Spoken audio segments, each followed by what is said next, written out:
Bloomberg Audio Studios. Podcasts, radio, news. On Sunday, Broadway's top-billed players will gather at Radio City Music Hall in New York for the Tony Awards. The one night a year where everyone can experience the magic of Broadway. For nearly 8 decades, the Tonys have celebrated the biggest shows of the season. And this year, the biggest shows are bigger than ever, at least when it comes to ticket sales.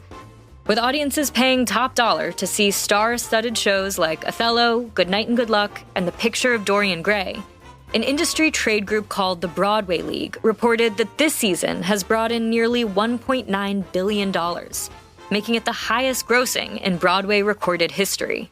The top end of the ticket prices going like higher and higher and higher. I don't know if that's going to stop. They have to make money. That's Chris Rovzar. He's the editor of Bloomberg Pursuits, which covers the arts, culture, and luxury. And Chris says that theater is becoming more of a luxury, because now more than ever, it costs an arm and a leg to break a leg on Broadway. In such a high-risk, high-reward industry, producers have been rethinking what it takes to make a hit show. And that business model shift is affecting everything from ticket prices to the kind of work audiences from all over the world see on stage. You have to be not afraid to take a risk. I think this business is very risky. And, when talking to young producers as well as talking to investors, I'm very honest about the risks involved. Kind of the conventional wisdom on Broadway in particular and commercial theater writ large is it's very challenging to make a living, but you can make a killing. I'm Sarah Holder.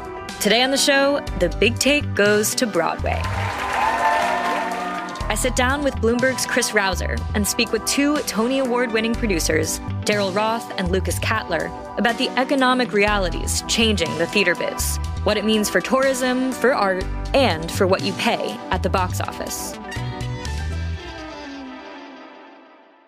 The economics of Broadway have always been tricky. It's basically the whole plot of The Producers, where Matthew Broderick's Leo Bloom helps cook up an unconventional plan to make it in the theater business. Under the right circumstances, a producer could make more money with a flop than he could with a hit. It's expensive, and it's maddening, and it takes a lot of luck. Just like in The Producers. Exactly. But I wanted to ask you, why is it so hard to mount a financially successful Broadway show today? The problem today is that costs are extraordinarily high. They're higher than they have ever been before. So the carrying costs from week to week are really just very hard to get over. Union labor, almost everyone that works on a show is union, and they have a lot of protections, especially after the pandemic. So those costs are high. The theater rent for the limited number of Broadway theaters there are is a single-digit percentage of, ticket sales. So that's a big chunk. You've got sets, you've got marketing, you've got all that stuff. So that actually adds up to an almost prohibitive base level that you have to clear in order to recoup your investment, which means it gets back to net zero. Labor costs, rent for a theater, materials to build sets and hang lights, promos and advertisements. It adds up. Now to produce a play on Broadway, the budgets can be anywhere between, I would say, $6 and $10 million on the high side. A musical is now $20-25 million. Daryl Roth has produced more than 130 shows on and off Broadway since the 80s, including Tony Award-winning plays like August Osage County, Warhorse, and Paula Vogel's Indecent. 30 years ago, you could produce a play for under $4 million and have all the soups and nuts and desserts that you need to make it work. Daryl is one of the producers behind one of this season's buzziest tickets, The Picture of Dorian Gray. It's a play based on the Oscar Wilde novel and stars Sarah Snook, who you might know from Succession on HBO. How much did The Picture of Dorian Gray cost to mount? It was around $8 million. The goal for a producer is to recoup that investment, something that's easier said than done.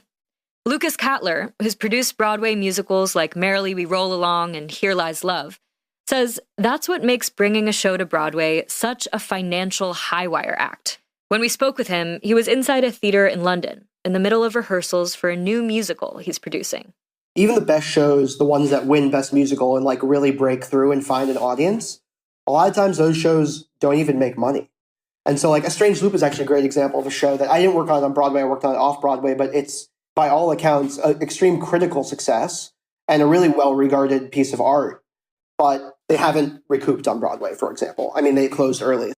When you got your start in the industry, what was the conventional wisdom that other producers shared with you about the path to success on Broadway? I would say, writ large, that it's very challenging. 1 in 5 shows will make their money back on Broadway, meaning a lot of producers will hopefully produce shows on Broadway that will, limited run plays will, in the best case of success, return 10, 20% to investors. Whereas musicals, you really want to get a long-running musical that will then be a big hit and be able to sustain your ability to create other work as well. So it's a high-risk, high-reward business, and that's been the MO for theater since its inception in America, but also really, really specifically on Broadway today, particularly because the margins are really tight between how much it costs to run a show and how much money you can make in the box office. I'm still a young career producer, but still developing musicals with the hope to ultimately make a killing one day. But for now, it's there's no real avenue to make a steady income without having a show that's long running. People are always swinging for those big runaway hits, those Hamiltons, those Wickeds, which make the 80% of shows that don't recoup kind of worth the gamble. But Chris says it is a gamble. The New York Times reported that 4 of the 14 new musicals that opened this season have already closed or set closing dates. It's gotten harder to find investors because, statistically, most things don't recoup. And Daryl Roth says that's led to a big shift on Broadway. I think the trend now, which we didn't see as much when I began my career, is the star vehicle. The star vehicle, like Dorian Gray starring Sarah Snook, or Othello featuring Denzel Washington and Jake Gyllenhaal, or Good Night and Good Luck, directed by George Clooney, who also plays the lead. These plays tend to run for a limited amount of time, based on the actor's availability. And Daryl says it's a model that can help bring in early funding. Both investors and producers can feel that there's less risk based on the appeal of the star we're talking about. And so it's easier to get investors to come along on the journey. It can also be easier to get audiences into theaters. Othello grossed $3.5 million last week. Glengarry Glen Ross, featuring Kieran Culkin, Bob Odenkirk, and Bill Burr, made around $2 million, around the same amount as The Lion King, which has been running for more than 25 years. Dorian Gray brought in nearly $1.5 million.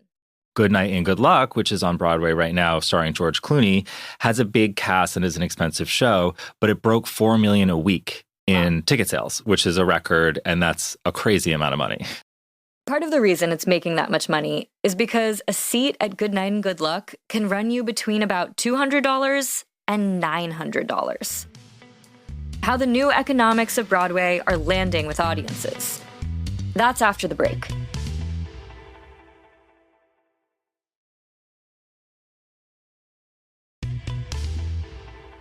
It's harder than ever to succeed on Broadway without really trying, or even trying a lot. Bloomberg's Chris Rovzar says that's pushed Broadway producers towards a few different categories of material, the kinds of shows that are considered an easier sell for audiences and investors. We talked about the limited engagement run, starring a celebrity. Then there's the jukebox musical.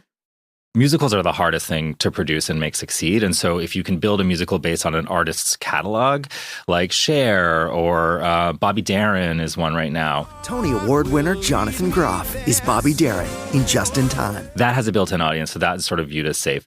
And then there's existing IP, so The Notebook, Back to the Future, Harry Potter. It's the wizarding world on the Great White Way. These things that also have big audiences built in and feel less risky to audiences and producers. Those are kind of the 3 things that we feel like all the new shows are like that. And honestly, that can be tiring. What shows aren't getting picked up in this formula? Which kind of productions does this shut out?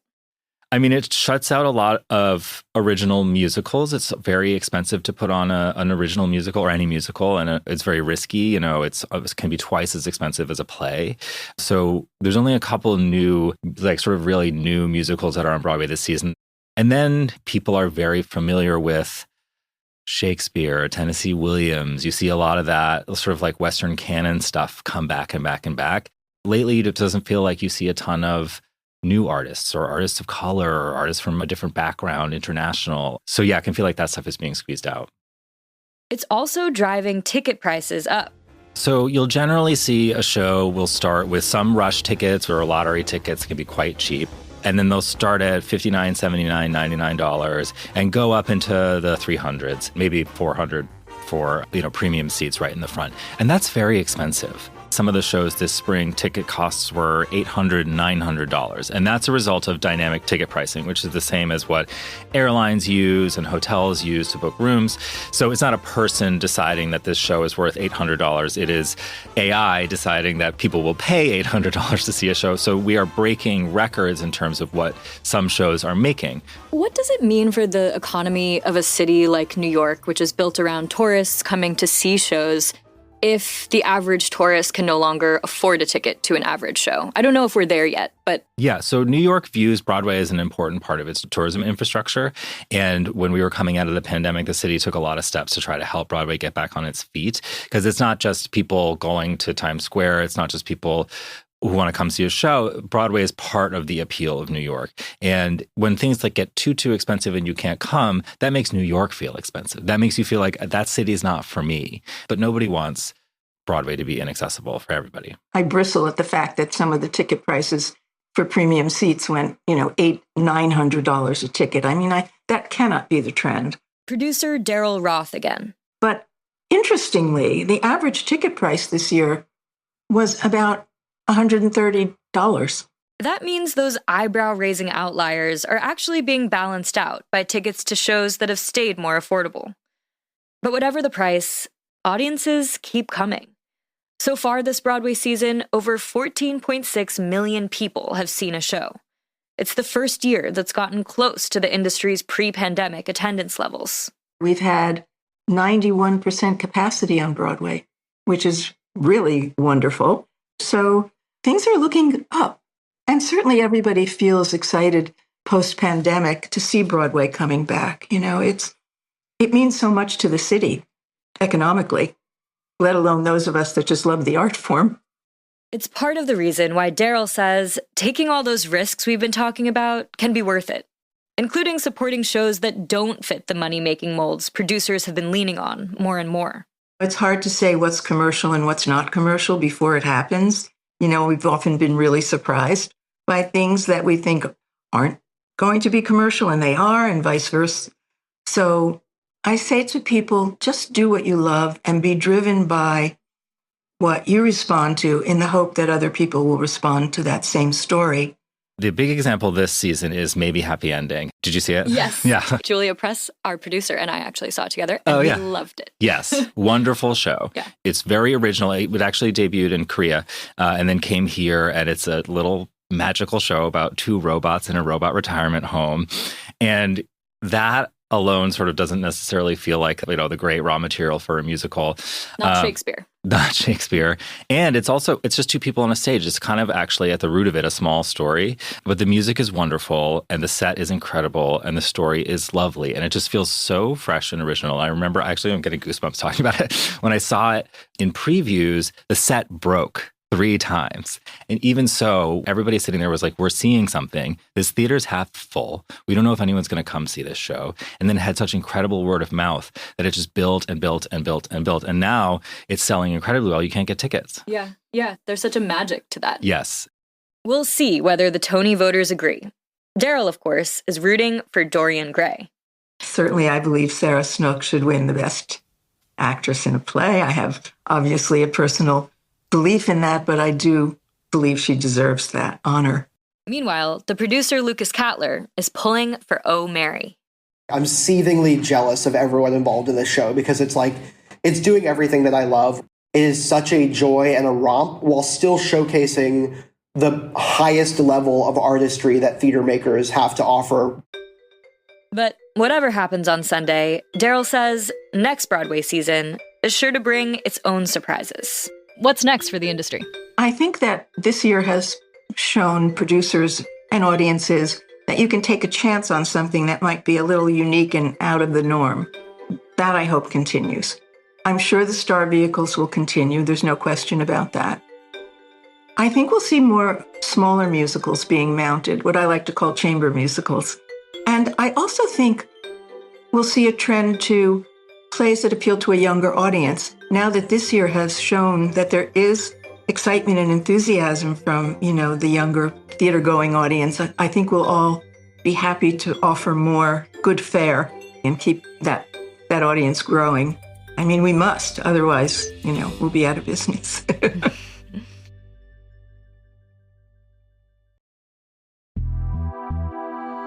This is The Big Take from Bloomberg News. I'm Sarah Holder. The show is hosted by me, David Gura, Juan Ha, and Saleha Mosin. The show is made by Aaron Edwards, David Fox, Eleanor Harrison Dengate, Patty Hirsch, Rachel Lewis Krisky, Naomi Ng, Julia Press, Tracy Samuelson, Naomi Shavin, Alex Sugiura, Julia Weaver, Yang Yang, Taka Yasuzawa, and Julian Weller. To get more from The Big Take and unlimited access to all of Bloomberg.com, subscribe today at Bloomberg.com/podcast offer. Thanks for listening. We'll be back on Monday.